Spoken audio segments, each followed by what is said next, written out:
গোরস্থান কোন জমিনের মাটি আমার হবে গোরস্থান কারাই আমার জমিন দিবে কারা করবে দাফন কারাই আমার কাফন দিবে কারা করবে দাফন কাদের মোনা যাতে আমি পাবো পরিত্রাণ কোন জমিনের মাটি আমার হবে গোরস্থান কারাই আমার কবর দিবে কারা করবে দাফন কারাই আমার পাশে বসে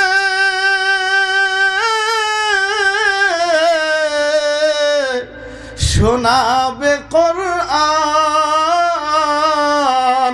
কোন জমিনের মাটি আমার হবে গোরস্থান কথা বলুন ভাই ঠিক না নাই তাহলে বাহাদুরির বলতে কিছু আসেনি অবস্থা বাড়াইয়া যাও এ মুসলমান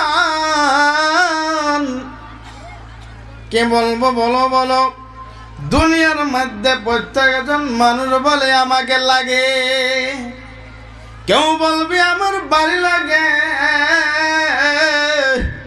কেউ বলবে আমার বিল্ডিং লাগে বালাখানা দুনিয়ার মধ্যে লাগে বলে না নাই কেউ বলে দুনিয়ার মধ্যে আমার টাকা লাগে কেউ বলবে দুনিয়ার মধ্যে আমার বিল্ডিং লাগে সব মানুষগণ বলবে কিন্তু বন্ধুগণ সব মানুষ লাগে লাগে বলে কিন্তু দুনিয়ার মানুষগুলো এই পৃথিবীর জমিনে কোন মানুষগুলো বলে না আমার মওত লাগে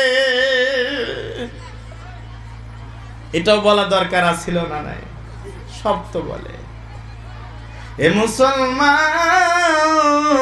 একজন মানুষ যখন পৃথিবীর জমিনের মধ্যে মুসলমান হয় মানুষেরা শোনো তুমি পৃথিবীর জমিনে তোমার কর্তব্য হলো আল্লাহর কাছে বলতে হবে প্রভু গো তুমি আমাকে অতক্ষণ পর্যন্ত মৃত্যু দিও না যতক্ষণ পর্যন্ত তুমি প্রকৃত আমারে মুসলমান না বানাইবা আমার আল্লাহ ঘোষণা করে দিলেন ইয়া আইয়ুহাল্লাযীনা আমানুত্তাকুল্লাহ আল্লাহ রাব্বুল আলামিন বলেন বান্দা আমি আল্লাহ রাব্বুল আলামিন ঘোষণা করে দিলাম মুমিন বান্দা তোমার দায়িত্ব হয়ে গেল পৃথিবীর জমিনের মধ্যে সর্বপ্রথম আমি আল্লাহকে ভয় করো কি করো ভাই আল্লাহকে ভয় করো মুমিন বান্দা বান্দি বিশ্বাসী মুমিন বান্দা বান্দেরা সর্বপ্রথম আমার আল্লাহ রাব্বুল আলামিনকে ভয় করো আমার আল্লাহ ডাক দে বলেন বান্দা বান্দেরা শোনো রে তুমি পৃথিবীর জমিনের মধ্যে প্রতিজ্ঞাবদ্ধ হয়ে যাও যতক্ষণ পর্যন্ত তুমি মুসলমান না হবা যতক্ষণ পর্যন্ত তুমি মুসলমান প্রকৃত না হবা ততক্ষণ পর্যন্ত পৃথিবীর জমিনে মৃত্যুর আশা করিও না আল্লাহ কি বলেন তুমি যতক্ষণ পর্যন্ত প্রকৃত মুসলমান না হবা ততক্ষণ পর্যন্ত তুমি মরণের আশা করিও না এর দ্বারা কি বোঝায় মুসলমান দুনিয়ার মধ্যে থেকে যদি আমল কইরা না যাইতে পারো কবরে ইয়ার থেকে ভয়ঙ্কর শাস্তি আছে কথা বলুন ঠিক না নাই আমরা ভাবি যে দুনিয়ার থেকে বিদায় হয়ে যাওয়ার পরে নাকি আমরা মাপ পাইয়া যাব। না বাবা না, এর থেকে তিল তিল করে আপনার কাছ থেকে হিসাব নেওয়া হবে। তুমি দুনিয়ার জমিনে কোন জায়গায় কি করছো আজকে আমার কাছে জবাব দিয়ে দাও। বান্দা যদি দুনিয়ার থেকে আমল নিয়ে যদি কবরে যাইতে পারে তাহলে আপনার জন্য বলা হবে ইন্নামাল কবরা রাউযাতুম মিন রিয়াজিল জান্নাহ আও হুফরাতুম মিন হুফারিন নার। নবী বলে দিলেন তুমি যদি দুনিয়ার থেকে বিদায় হয়ে যাও, ইয়া তো তোমার জন্য কবর হবে জান্নাতের বাগানের মধ্যে একটা বিছানা, ইয়া তো কবরটা তোমার জন্য ইয়া তো হবে জাহান্নামের গর্দর মধ্য থেকে একটা গর্দ। এবার ডিসিশন করিয়া নেই আমরা এই মেহফিলে যারা বসে আছি আমাদের কবরটা জাহান্নামের গর্দ বানাইতে চাই না আমাদের কবরটা আমরা জান্নাতের বিছানা বানাইতে চাই? কি চাই? কিসের বিছানা? ভাই জান্নাতের বিছানা বানাইতে হলে দুনিয়ার মধ্যে এমন কাম আপনার করতে হবে। বলে কোন কাম করতে হবে? এক নম্বর হলো মহান রব্বুল আলামিনের কিতাবুল্লাহকে অনুসরণ করা।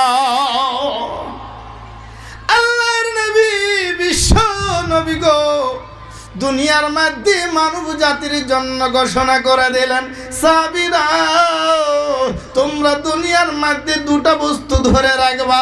এক নম্বর হলো কিতাবুল্লাহ, দুই নম্বর হলো সুন্নতে রাসূলুল্লাহ।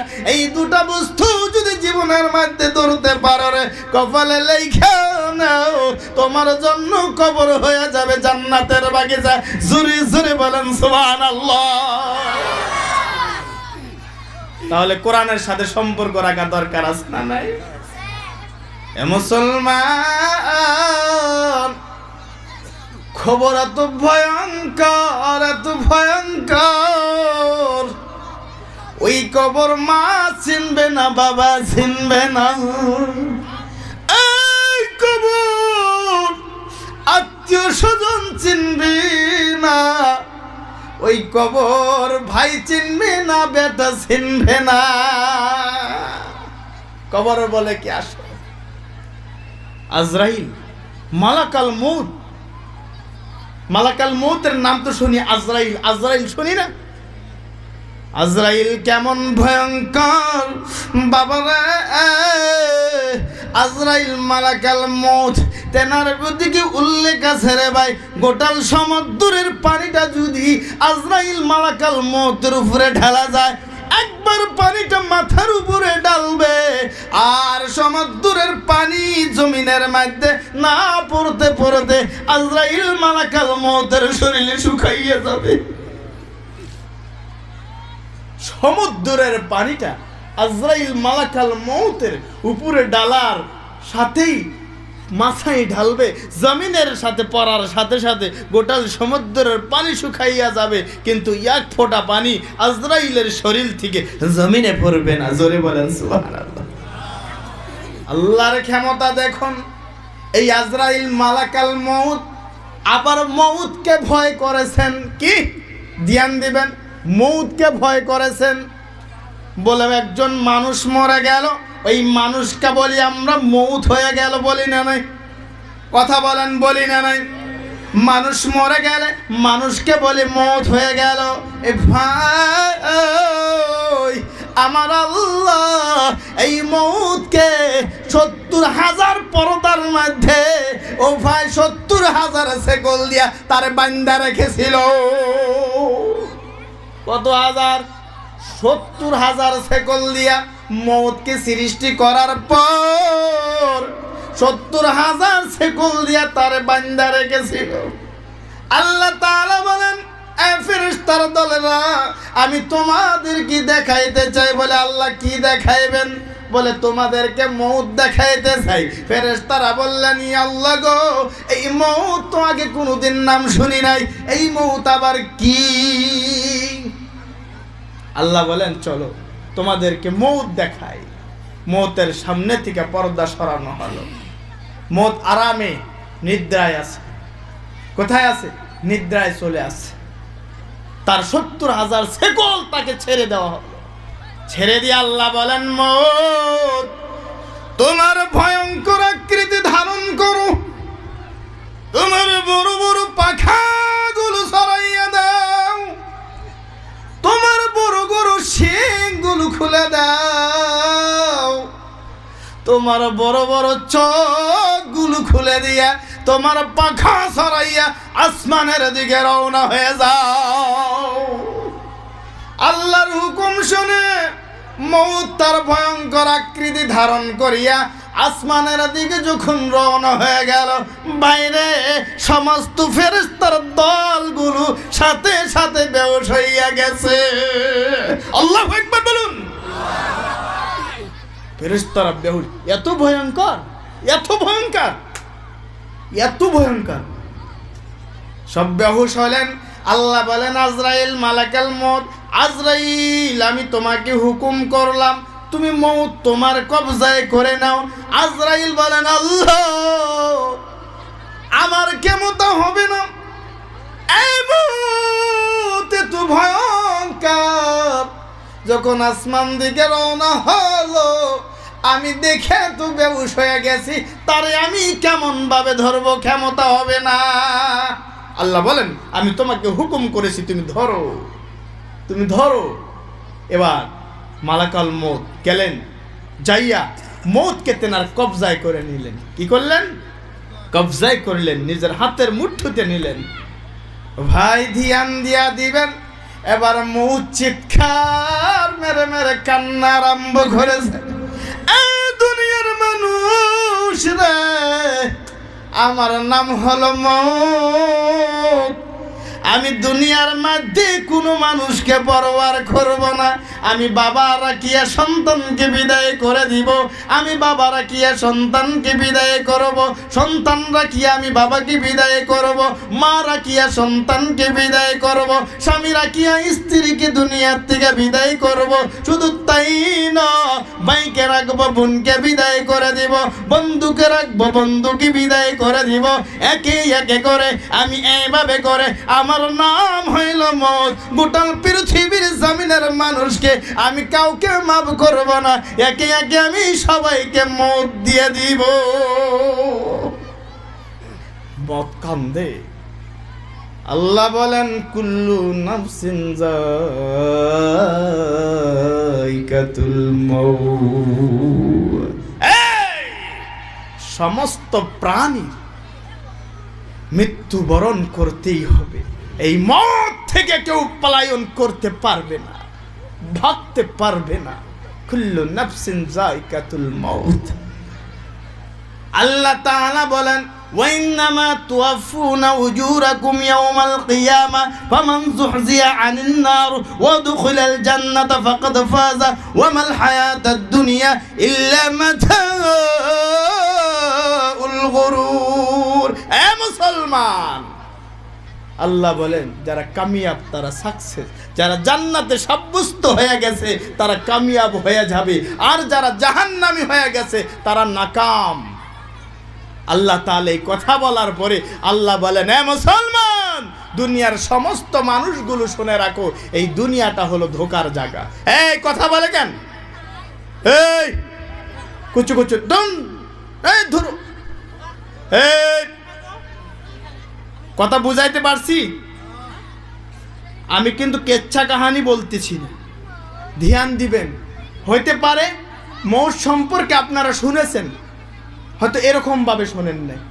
আমি আপনাদেরকে বুঝাইতেছি এই মউত কি বস্তু, অন্তরে গাঁথিয়া নেন বাবা, কত ভয়ঙ্কর। আল্লাহ তাআলা বলেন, মউতের কথা বলার পরে আল্লাহ তাআলা একটা শব্দ বলেছেন। এ যুবকেরা শোনো, আল্লাহ বলেন, ইল্লা মাতাউল গুরুর। কি বলেন? আল্লাহ তাআলা বলেন, সমস্ত প্রাণীর মৃত্যুবরণ করতে হবে। যারা কামিয়াব তারা কামিয়াব, আর যারা জাহান্নামী তারা তো জাহান্নামী। আল্লাহ তাআলা বলেন, লাস্টে যায় বলছেন, দুনিয়াটা ধোঁকা ছাড়া কিছুই না, দুনিয়াটা ধোঁকা ছাড়া কিছুই না।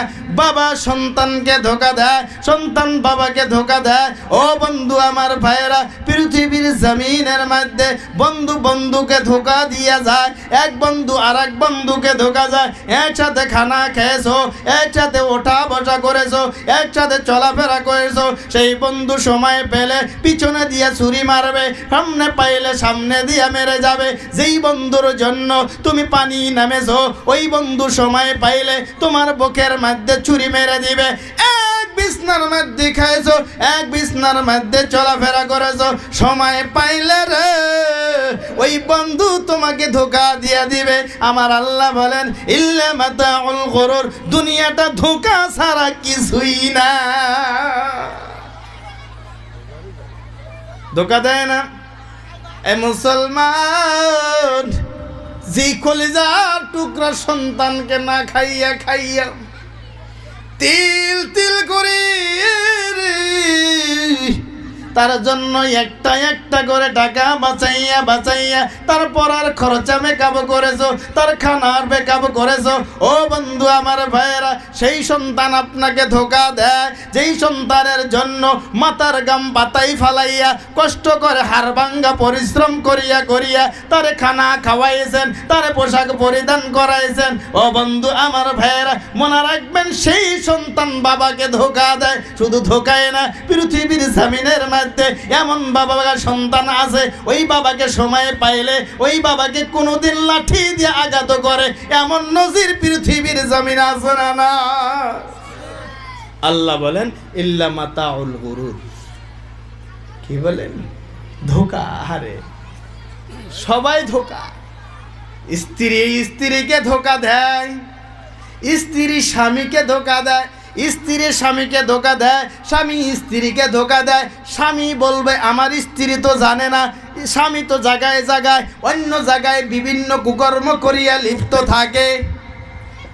আবার স্বামীর অবিহনে স্ত্রী ধোঁকার মধ্যে চলে যায়, সেও তো বলে স্ত্রী জানে না, স্বামী জানে না। আল্লাহ বলেন ইল্লা মাতাউল গুরুর। কি? ধোঁকার জায়গা। মুসলমান, এই দুনিয়াটা ধোঁকা ছাড়া কিছুই না। আমার আল্লাহ ডাকতে বলেন পৃথিবীর জমিনের মানুষ, আমি একমাত্র রব, যারে আমি কোনোদিন ধোঁকা দিব না। আমি আল্লাহ বলি আমি আল্লাহ ডাকিয়া আইয়াতুহান নাফসুল মুতমাইন্না ইরজিই ইলা রাব্বিকি রাজিআতাম মারজিআ ফাদখুলি ফি ইবাদি ওয়াদখুলি জান্নাতি। আল্লাহ তাআলা ডাক দেয়া বলেন আয়। আল্লাহ তাআলা বলেন আয়। মদ খাইছো তথাপি আমার কাছে আসো, সুদ খাইছো তথাপি আমার কাছে আসো, অন্যায় করেছো তথাপি আমার কাছে আসো, জিনা করেছো তথাপি আমার কাছে আসো, অন্যায় করেছো তাও আমার কাছে আসো, যেই যেই গুনাহ করেছো আমার কাছে আসো। আল্লাহ বলেন বান্দা, পৃথিবীর জমিনের মধ্যে একজন মানুষ আর একজনকে ধোঁকা দিতে পারে, মা সন্তানকেও ধোঁকা দিতে পারে। এ দুনিয়ার মানুষ, ওই মায়ের মতো 70 মায়ের মতো আমি আল্লাহ এক বান্দা বান্দির সাথে মোহাব্বত করি। একবার চিল্লাইয়া বলা যাবে না সুবহানাল্লাহ? কত মায়ের মতো মোহাব্বত করে? 70 মায়ের মতো আল্লাহ মোহাব্বত করে। আল্লাহ বলেন আয়। তুই মদ খাইছে কি হবে? আশেক না আমার কাছে। জিনা করেছস আয়, জিনা করেছস আয়, রাস্তা ছেড়ে গিয়েছ আয়, অন্যায় করেছিস আয়।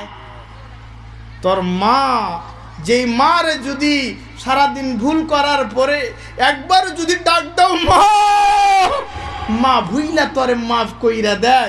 আমি মা তোরে তো 70 মায়ের মতো মোহাব্বত করি। তুই যদি আমার কাছে আসোস, আমি আল্লাহ তোরে মাফ করিয়া দিব। শর্ত হলো ঘুইরায় ঘুইরায় ইরজিই ইলা রাব্বিকি রাজিআতাম মারজিআ। ঘুইরায় বলে ঘুইরা আসলাম আল্লাহ, বলে ঘুইরা আসার পরে আমার কথা শোন, আমার কথা শোন। ফাদখুলি ফি ইবাদি, তুই ইবাদত করা আরম্ভ কর। আমি আল্লাহকে উপাসনা কর, আমি আল্লাহরে ডাক। আমি আল্লাহরে যখন তুই ডাকবি, আমি আল্লাহ তাআলা ঘোষণা করে দিলাম, আমি আল্লাহ ঘোষণা করে দিলাম, এ যুবক যা করেছো আল্লাহ ডাকে ঘুরে আসো, ঘুরে আসো বলে ঘুরে যাওয়ার পরে আল্লাহ বলেন শুধুমাত্র ভালো কাম করো, আমাকে উপাসনা কর, আর তার জন্য ফাদখুলি ফি ইবাদি ওয়াদখুলি জান্নাতি। আল্লাহ বলেন তুই তাহলে জান্নাতের মধ্যে দাখিল হয়ে যা। একবার জোরে বলি সুবহানাল্লাহ। মুসলমান,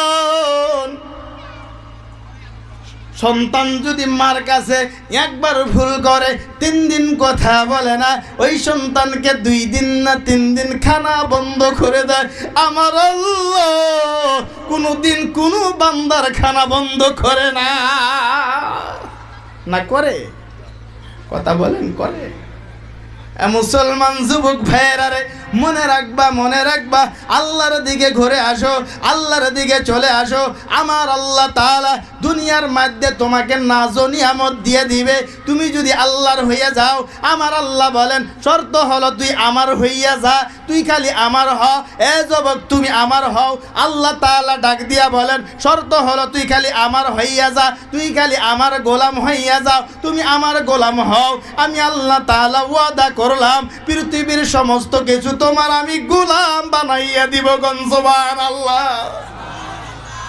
আল্লাহ তাআলা বলেন একজনের গোলাম হরে, একজনের গোলাম হ, আমি আল্লাহ তাআলা সমস্ত কিছু তার গোলাম বানাইয়া দিব।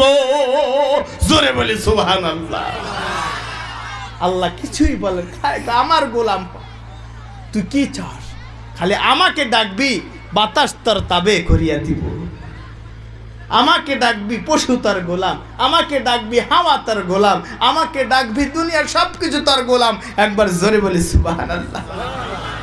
মুসলমান আমার বন্ধুরা, ও বাবাজি আমার বন্ধুরা, মনে রাখবেন, মনে রাখবেন, পৃথিবীর জমিনের মধ্যে দিকে মানুষ যখন মরে যাবে, আজরাইল মালাকাল মউত কোন সময়ের মধ্যে আপনার মউতের খবরটা পৌঁছে যায়।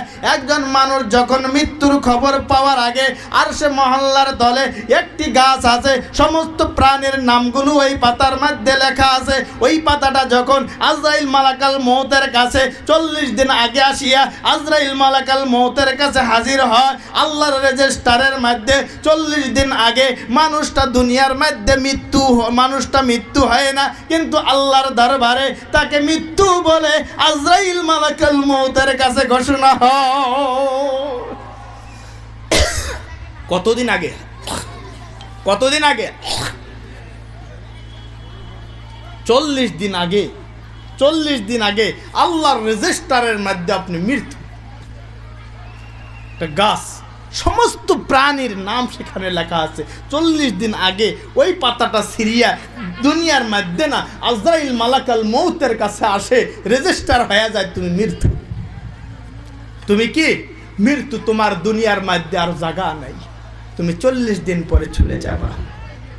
ও বন্ধু, একজন মানুষ দুনিয়া থেকে চলে যাওয়ার পরে কোন মানুষ তাকে ঘুরাইতে পারে না, না পারে। আমার বন্ধুগণ, আমার ভাইগণ, এই মেহফিলের মধ্যে কত মানুষ বসে আছে, কেউ নিজের হাতের দানা বাবার মাইয়াতের কাফন কাইটা কাইটা বাবার মাইয়াত কাফনের মধ্যে ভরাইয়া সাত বিদায় কবরের মধ্যে রাখা হয়েছে। কথা বলুন ভাই, ঠিক না নাই?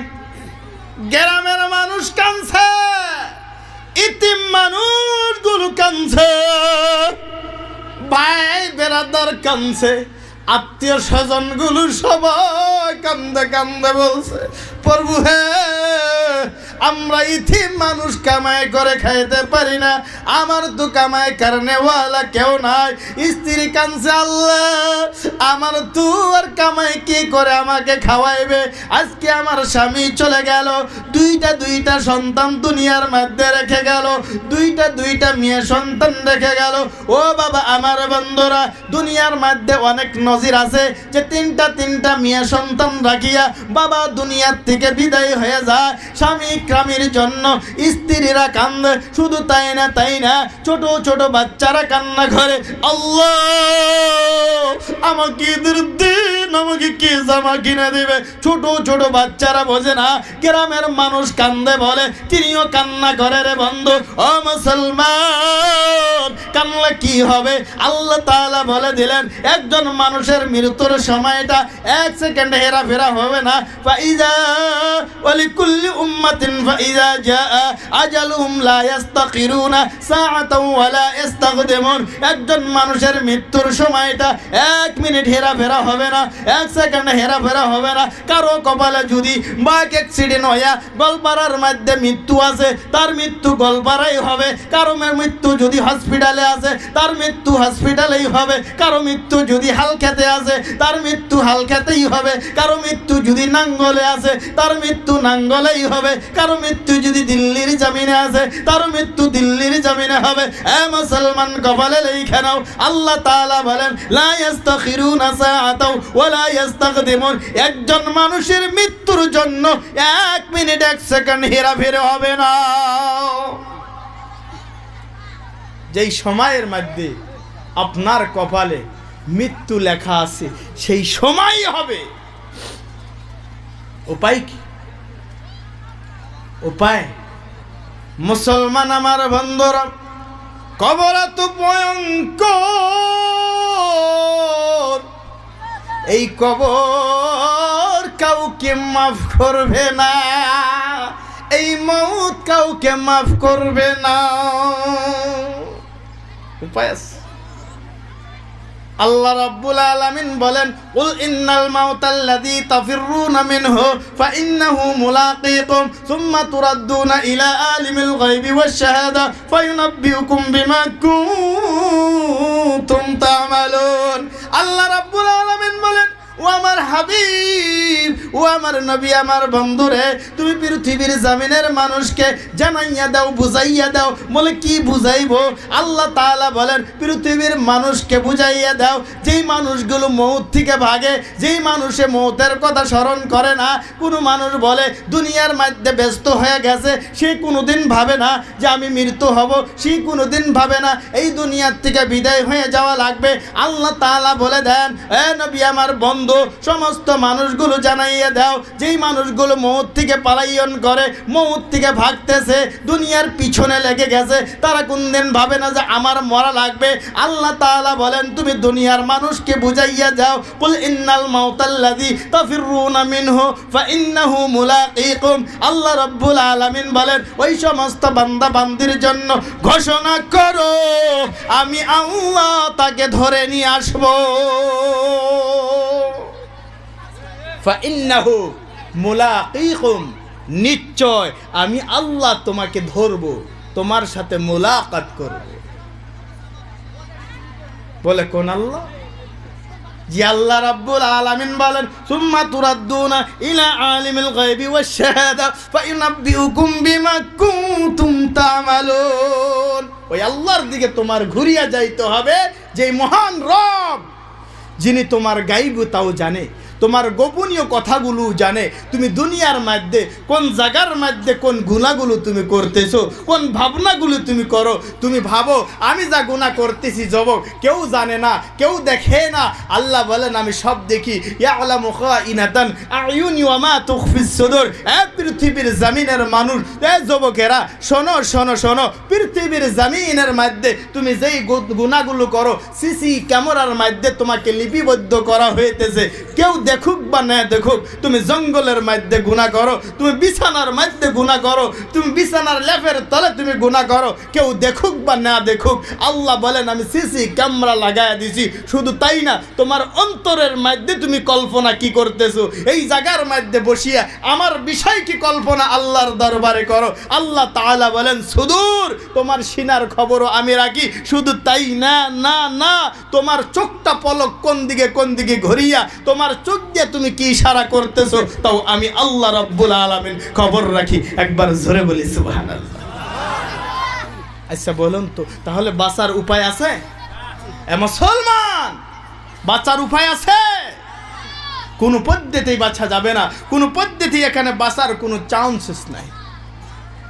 ও বন্ধু আমার ভাইয়েরা, শোনে রাখবেন, মনে রাখবেন মুসলমান ভাইয়েরা, আল্লাহ রাব্বুল আলামিন বলেন বাঁচতে পারবা না তুমি যদি পৃথিবীর জমিনের মধ্যে সুন্দর করে একটা ঘর বানাইয়া ওই ঘরটা আবার মাটির তলে বানাইলাও, গ্লাস ফিটিং করলাও, ওই গ্লাস ফিটিং করার পর সেখানে দেখলাও কোনো বাতাস আসে না, কোনো হাওয়াও আসে না, ওই জায়গার মধ্যে কোনো জায়গা ফাঁসা নাই।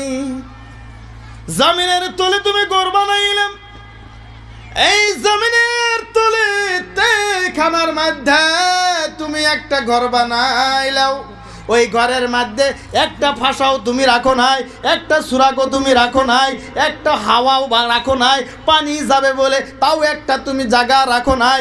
আল্লাহ রাব্বুল আলামিন বলেন আইনামা তাকুনু ইদুরকুমুল মাউতু ওয়ালাউ কুনতুম ফি বুরুজিম মুশাইয়াদা। এ দুনিয়ার মানুষ, তুমি একটা সুন্দর ঘর বানাইয়া ওই ঘরের মধ্যে কোনো ফাঁসা রাখো নাই, ওই ঘরের মধ্যে কোনো হাওয়া যাওয়ার জায়গা রাখো নাই, ওই ঘরের মধ্যে তুমি এমনি ভাবে রাইখা দিছাও যে ওই জায়গার মধ্যে কেউ আসতে পারবে না, মওত কেমনে আসবে? আল্লাহ তাআলা বলেন না না না, তুমি সুন্দর করে বিল্ডিং বানাইয়া শক্ত থেকে শক্ত মুশাইয়াদা বড় শক্ত করে ঘর বানাইলাও, সেখানে বাতাস যাইতে পারবে না, পানি যাইতে পারবে না। আমার আল্লাহ বলেন না, সেখানে থেকেও আমি আল্লাহ তোমাকে মওত দিয়া দিব। কথা বুঝে আসছে? সেখান থেকেও তোমার মওত হবে। যেটা পৃথিবীর সমস্ত মখলুকাতের উপরে যিনি রাজত্ব করেছিলেন একজন পয়গম্বর, তিনি হলেন হযরতে সুলাইমান আলাইহিস সালাতু ওয়াস সালাম। তিনি কে? আল্লাহর পয়গম্বর হযরতে সুলাইমান আলাইহিস সালাতু ওয়াস সালাম, যিনি একমাত্র পয়গম্বর ছিলেন সমস্ত প্রাণীর ভাষা বুঝতে পারছে, পিপিলিকারা কোন কথা বলছে সেটাও তিনি বুঝতে পারছে। হযরতে সুলাইমান আলাইহিস সালাতু ওয়াস সালামের দৌড়ে একজন মানুষ দৌড়তে দৌড়তে কাঁপতে কাঁপতে হযরতে পয়গম্বর সুলাইমান আলাইহিস সালাতু ওয়াস সালামের কাছে এসে গেলেন। আয়েশা বললেন আল্লাহর পয়গম্বর, একটা ভয়ং আকৃতিওয়ালা মানুষ আমাকে দাবড়াইতেছে। বলে কেন? বলে কেন দাবড়াই আমি বলতে পারি না। আল্লাহর পয়গম্বর, আমরা জানি আপনি, আপনার কথা তো বাতাসেও শোনে, আপনার কথা তো হাওয়াও জানে, আপনার কথা তো মাছেও শোনে, আপনার কথা তো সমুদ্রের পানিও শোনে। ও আল্লাহর পয়গম্বর, আপনার কাছে অনুরোধ করি, আপনার কাছে অনুরোধ করে আপনি দয়া করে করে আপনি বাতাসে হুকুম করিয়া আমাকে এই দুনিয়ার মধ্য থেকে, এই রাষ্ট্র থেকে আমাকে হিন্দুস্তানের জমিনে জেরুজালেমের একটি জায়গায় আমাকে বসাইয়া দেন। বলে ঠিক আছে।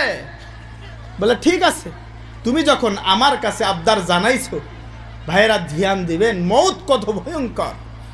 বলে তাহলে আমি বাতাসকে হুকুম করলাম, সুলাইমান আলাইহিস সালাতু ওয়াস সালাম, বাতাস আয়। বলে বলুন, হুকুম করুন। বলে আমার হুকুমে এই আল্লাহর বান্দাকে ডাইরেক্ট ট্রান্সফার কর হিন্দুস্তানের জমিনে পাঠাইয়া দে। হিন্দুস্তানের জমিনে তাকে একটা পাহাড়ের নির্ভম একটি জায়গার মধ্যে নিয়ে তাকে বসাইয়া দে। বাতাসকে হুকুম করলেন, বাতাস সাথে সাথে তেনার হুকুম পালনার্থে ওই আল্লাহর বান্দাকে বাতাস একটা ধাক্কা এনে হিন্দুস্তানের মরুভূমি জমিনের মধ্যে একটা পাথরের মধ্যে এনে বসাইয়া দিল। কোথায় বসাইয়া দিল? মরুভূমি জমিনের মধ্যে নিয়ে তাকে বসাইয়া দিল। সে কাঁপতে লাগলো, হাঁপতে লাগলো। আমি এখন বেঁচে গেছি। ধ্যান বলে আমি এখন বেঁচে গেছি, যে এই ভয়ঙ্কর আকৃতিওয়ালা মানুষটা আমাকে দৌড়াইতেছিল, এখন তো আমার পিছনে কেউ আসতে পারবে না। সে শান্তি পাইছে। যখন শান্তি পাইয়া একজন মানুষ যখন হারান হয়, অস্থির হয়ে যখন পিছনের দিকে তাকায়া দেখে যে ওই যে মানুষটা আমাকে ওই জমিনে মিশরে দৌড়াইতেছিল, সেই মানুষটা আমার পিছনে এসে গেছে। ডাক দেয়া বলেন তুমি কে? আমি তোমাকে তো চিনতে পারলাম না। তুমি তো সেই মানুষটা নাকি যিনি আমাকেও দাবড়াইছিল ওই দেশের মধ্যে? তোমার বয়ে তো আমি ওই দেশ ছেড়েছি, আবার তুমি আমার পিছনে কেন আসলাম? এবার ডাক দেয়া বলেন আল্লাহর বান্দা, তুমি যারে ভয় করো তিনি আর কেউ না, তিনি হলেন মহান রব্বুল আলামিনের ফেরেশতা, আমার নাম হইল মালাকুল মউত। আমার নাম হলো মালাকুল মউত। বলে আমার থেকে তুমি বাঁচতে পারবা না, আমার থেকে তুমি দূরে যাইতে পারবা না। মুসলমান, একটা কথা মনে রাখবেন, আপনার মৌত আসলে এই সময়ের মধ্যে মৌত হবে, আল্লাহ তাআলা তাকে মৃত্যু দিয়ে দিল। মুসলমান আমার বন্ধুরা, সোনার চারেরা শুনে রাখবেন, হযরত ওসমান গনি রাদিয়াল্লাহু তাআলা আনহু কবর দিয়ে যাওয়ার সময় তিনি বলেছেন, ইন্নাল কবরা আউয়ালা মানজিলিম মিন মানাজিল আখির ফা ইন্না জা মিনহু বাদাহু আইসারু মিন। হযরত ওসমান বলে দিলেন, দুনিয়ার মানুষ, পৃথিবীর জমিনের মধ্যে কবরটা হলো, কবরটার হিসাবটা যদি যার জন্য সহজ হবে, আখিরাতের হিসাবটা তার জন্য আরো সহজ হইয়া যাবে। কবরের হিসাবটা যার জন্য কঠিন হবে, আখিরাতের হিসাবটা তার জন্য আরো কঠিন হয়ে যাবে। মুসলমান, পৃথিবীর জমিনের মধ্যে আল্লাহর কাছে আশা করবেন, আল্লাহর কাছে বলবেন, প্রভু তুমি আমার জন্য কবরের হিসাবটা সহজ করে দাও। কবরের হিসাবটা যদি সহজ হইয়া যায়, আল্লাহ তাআলা আখিরাতের হিসাব আপনার জন্য আরো সহজ করে দিব। কোন সুবহানাল্লাহ।